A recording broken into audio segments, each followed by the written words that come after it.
स्वागत है आपका आपके अपने यूट्यूब चैनल स्टडी क्यूआर पर।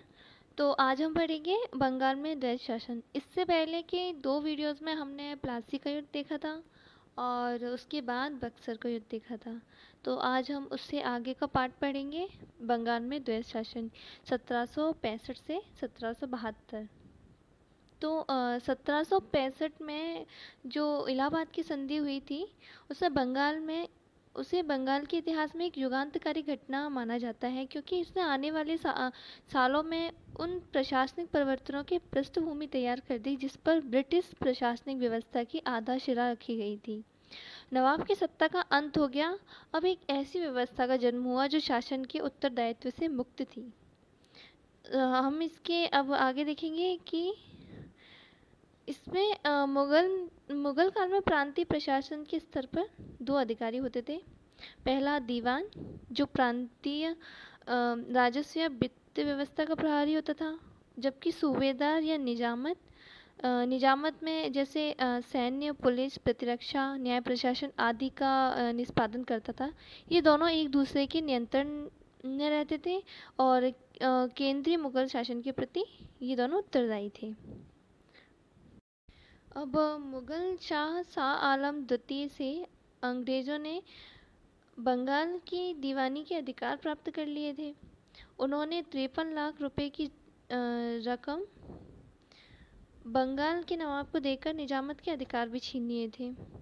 अब कंपनी दीवानी और निजामत के कार्यों का निष्पादन अपने भारतीय एजेंटों के माध्यम से करती थी, लेकिन वास्तविक शक्ति तो अंग्रेज़ों के हाथ में थी। और इसे ही बंगाल में द्वैध शासन या दोहरा शासन के नाम से जाना जाता है, क्योंकि इसमें कंपनी एवं नवाब दोनों के द्वारा शासन की व्यवस्था थी। और इसको द्वैध शासन को स्थापित करने के अब हम कारण देखेंगे कि इसको स्थापित करने के पीछे अंग्रेज़ों के क्या क्या कारण थे। तो इसके कारण थे, इनमें सबसे पहला है कि बक्सर के युद्ध के पश्चात यदि कंपनी सीधे सत्ता अपने हाथ में ले लेती तो कंपनी का वास्तविक चेहरा जनता के समक्ष आ जाता, जिससे वहाँ स्थानीय विद्रोह भड़कने तथा अन्य विदेशी प्रतिद्वंदियों के एकजुट होने का अंदेशा था। और अब अगर दूसरा कारण देखते हैं तो वह यह था कि कंपनी को मुगल बादशाह से दीवानी अधिकार तो मिल गए थे, लेकिन विदेशी कंपनियां उसके इन अधिकारों को चुनौती देते हुए कर देने से मना कर सकती थी। और तीसरा कारण यह था कि कंपनी के पास उस समय इतना पर्याप्त संख्या में बल नहीं था कि वह कंपनी के कार्यों के साथ साथ बंगाल के प्रशासनिक व्यवस्था को भी संभाल सके। साथ ही कंपनी के पास जो कर्मचारी गण थे वह स्थानीय रीति रिवाज व परंपरा से अनभिज्ञ थे। और चौथा कारण हम ये बोल सकते हैं कि इंग्लैंड स्थित कोर्ट ऑफ डायरेक्टर्स उस समय प्रादेशिक नियंत्रण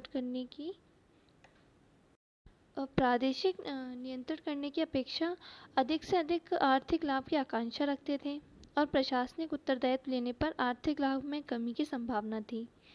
और इसके अलावा वहाँ राजनीतिक सत्ता प्राप्त करने पर इंग्लैंड की संसद के हस्तक्षेप का भी भय था। और अब इसके परिणाम यह थे कि क्लाइव द्वारा लागू की गई द्वैध शासन प्रणाली अप्रभावी तथा अव्यावहारिक थी, जिससे बंगाल में अराजक परिस्थितियों का सृजन हुआ। और इससे प्रशासनिक ह्रास भी हुआ। प्रशासनिक ह्रास कैसे हुआ कि कंपनी द्वारा निजामत के कार्य उसके उप दीवानों को सौंप देने से निजामत के कार्यों में शिथिलता आई, जिससे प्रदेश में कानून और व्यवस्था का संकट हो गया। अब कंपनी अपने उत्तरदायित्व नहीं स्वीकारती थी, जबकि नवाब इस कार्य में समर्थ नहीं रहा था। फलतः समाज में असामाजिक तत्वों का बोलबाला बढ़ा और अपराध की दर में भी तीव्र वृद्धि हुई। और इसका आर्थिक पतन हम अगर देखते हैं तो वो ऐसे हुआ था कि द्वैध शासन के दौरान कृषि व्यवस्था को क्षति पहुंची, जिससे क्या हुआ कि वहाँ कार्य जिसके दौरान क्योंकि राजस्व वसूली का कार्य अधिक से अधिक बोली लगाने वाले व्यक्ति को ठेके पर दिए जाने लगा। इस व्यवस्था का दुष्परिणाम यह रहा कि इससे कर भार में वृद्धि हुई और वसूली भी कठोरतापूर्वक की जाने लगी।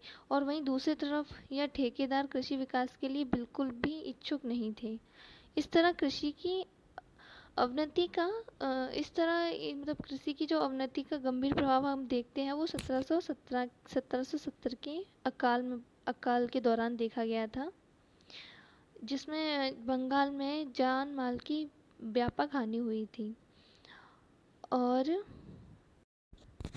और बंगाल के द्वैत शासन का जो प्रभाव था वो व्यापार और वाणिज्य की अवनति के रूप में भी देखने को मिला। इस 1717 से कंपनी को जारी कर मुक्त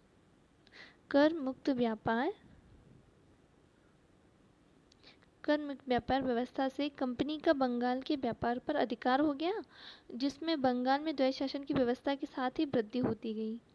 इस एकाधिकार का प्रयोग कंपनी के अधिकारियों ने बंगाल के व्यापारियों तथा उत्पादकों से कम मूल्य पर वस्तुएं खरीदने में किया, जिससे व्यापारियों की स्थिति और बदतर होती चली गई। इससे व्यापार और वाणिज्य में अवनति प्रकट होती गई। और लास्ट था कि कंपनी ने इंग्लैंड के कपड़ा उद्योग को प्रोत्साहित करने के लिए बंगाल के कपड़ा उद्योग को हतोत्साहित किया।